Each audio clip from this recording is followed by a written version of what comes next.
High dynamic range photography and video have been around for a long time.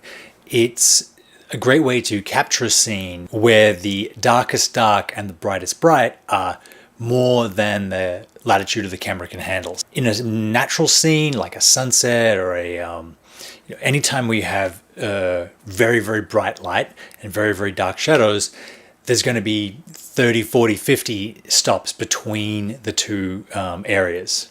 HDR works by taking two separate exposures, one that properly exposes the highs, one that properly exposes the darks, and then using software in post-production to balance those two things together.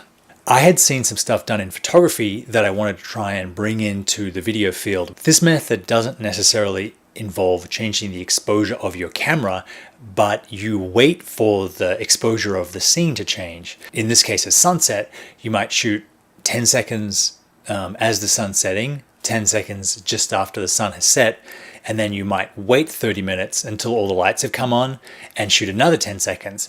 Take those 3 clips into post-production and combine them into a scene that never occurred at once, but is the combination of the experience of watching a sunset. These HDR images are larger than life, they're hyper real. I really love the effect they give of sort of a dreamlike, idealistic place that never really occurred, but one that we recognize in our memories. So today we're going to look at some of these images, how I shot them, how I combine them in post, and how you can get images like this working with your camera. Now, it is super critical with this technique that the positioning of your camera doesn't change from shot to shot. If it does, they won't line up in post-production and you won't have an image to look at. Of course, this creates a problem because you don't necessarily want to hike into the hills or into remote locations with a really heavy tripod. So the solution is this guy. This is a Benro HH100 AV Hi-Hat. It's a 100mm ball head mount, but the whole thing weighs just a couple of pounds. It has adjustable feet, can actually extend the legs out somewhat, and it gives you a stable, light shooting platform where you can get the most out of whatever you mount on it. I mean, I mounted 3 cameras, including the C200 on this, and it was just on a pile of rocks. So it's really, really stable and doesn't take up much room in your backpack when you're hiking out to these remote places to get these shots. We are here in the foothills of Burbank, and we're going to do a little bit of nature filmmaking. With the C200, which is going to be our main camera, Canon 5D Mark III. We're going to shoot on the 24-70. Have the Benro Hi-Hat and the 100mm ball head monitor to monitor all this. All this in this bag weighs about 22 pounds, so it's not going to be easy, but it's not going to be more than I can handle.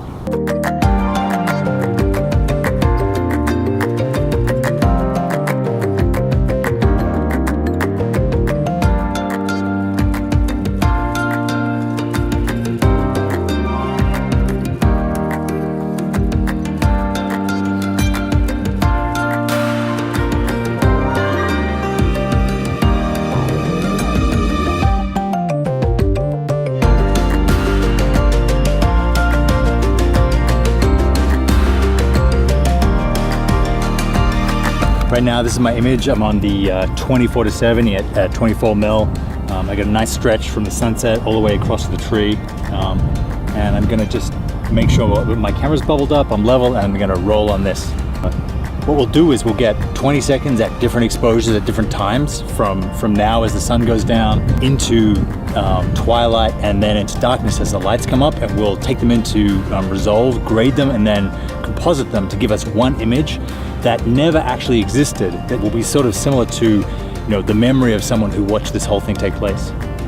So the next advantage of using such a stable shooting platform as this is that I'm able to then stack cameras on top of it. So I have this ball head that I put my 5D Mark III on. It's just going to shoot a normal C-Log video for the entire sunset, so that's something we can speed up. And then last but not least, I have the GoPro that's going to do a stills image time lapse of downtown LA to our left. So we're going to pretty much get a whole panorama of the sunset all at once.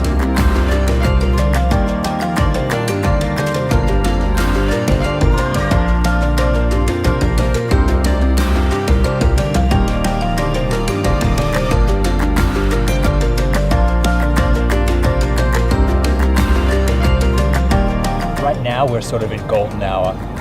The sun has just gone over the horizon. There's a beautiful warm glow on everything. In about 10 minutes, we're going to get into blue hour, where there's no real directional light, but everything is illuminated. This very cool blue tone. After that, we're going to get into twilight, where the sky is almost universally dark blue, and you're going to have all the street lights and car lights and house lights come on. So what I want to do is combine those different moments into one picture. So we're going to stick around for another maybe 30 minutes and then slowly walk down the hill with all our gear.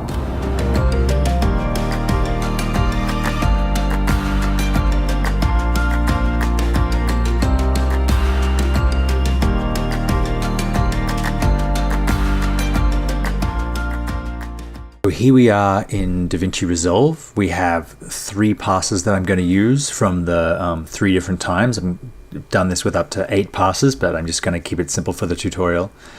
First, we have the hill pass, which illuminates the foreground here. Then we have the sky pass, which I like for the valleys and the sky. And the third one is this nighttime shot with I like the kind of wedge of the sky, but the main thing I'm going to use it for are these lights. So we're going to put the hill pass here. And we only need about 10 seconds of it. We can get rid of the audio. It's telling me here the bottom number is how long my clip is, so 10 seconds. Then I'm going to put my sky pass on top. If you want to get fancy, you're going to trim that. You could, accelerate the sky so that you see the clouds moving, but I'm going to keep it simple for this. And then on top of those, I'm going to put the lights of the city. I'm going to hit W, just trim it in. So now I have all 3 things stacked on top of one another in DaVinci Resolve. So I'm going to take the top pass first, which is my lights, and I'm going to set that to lighten. And right away you see I've got now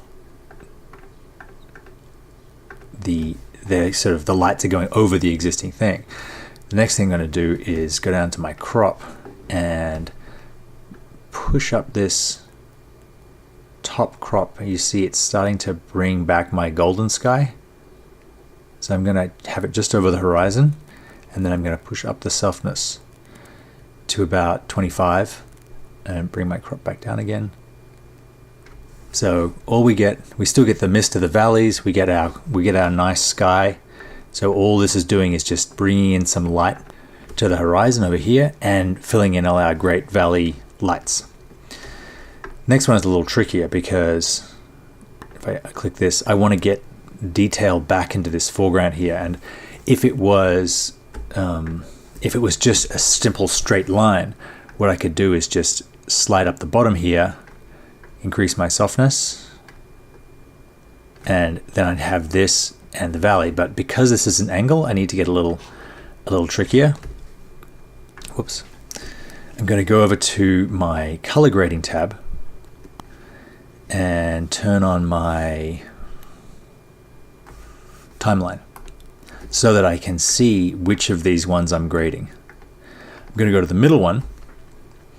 I'm going to go to the polygon masking window, and I'm going to hit the polygon.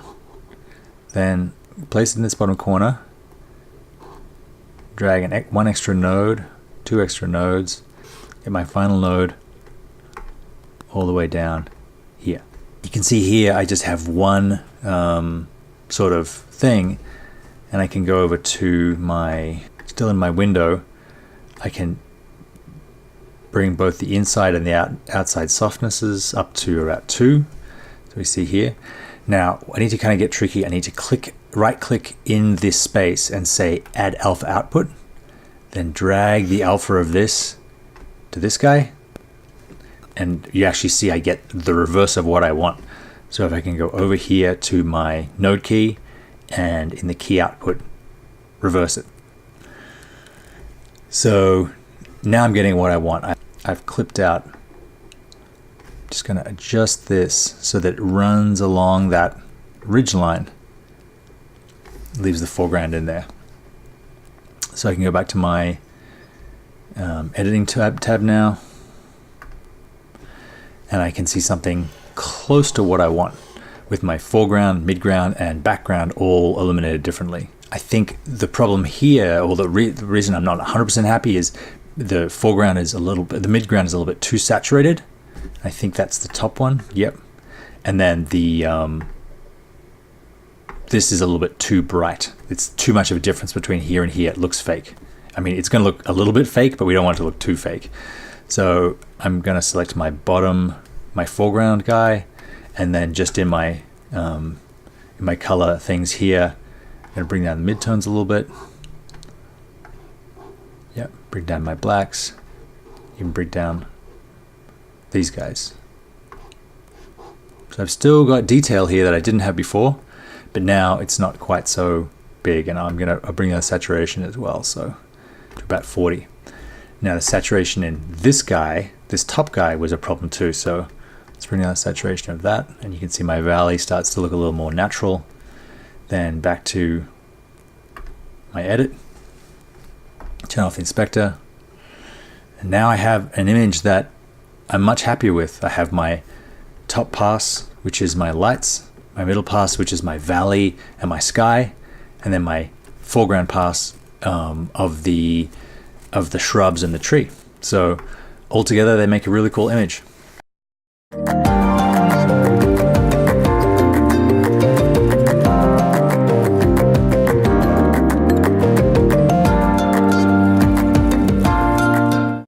That's my high dynamic range combined exposure technique. Please leave your questions in the comments. I would love to help anyone else out, and I would love to see other people using this and see what you guys come up with. I use DaVinci Resolve because it's free. You can also do this with Premiere. You can do much more sophisticated versions in things like After Effects, or even in the Fusion program that's built within the new Resolve 15. But starting out, I would say just get 3 exposures. Get the foreground, get the sky, and then wait and get the lights, and add the lights as a luminance or an overlay layer on top of the other 2. Thanks very much for watching. Thanks to Benro for the hi-hat and sponsoring this episode. Leave your questions in the comments, and I will see you next time.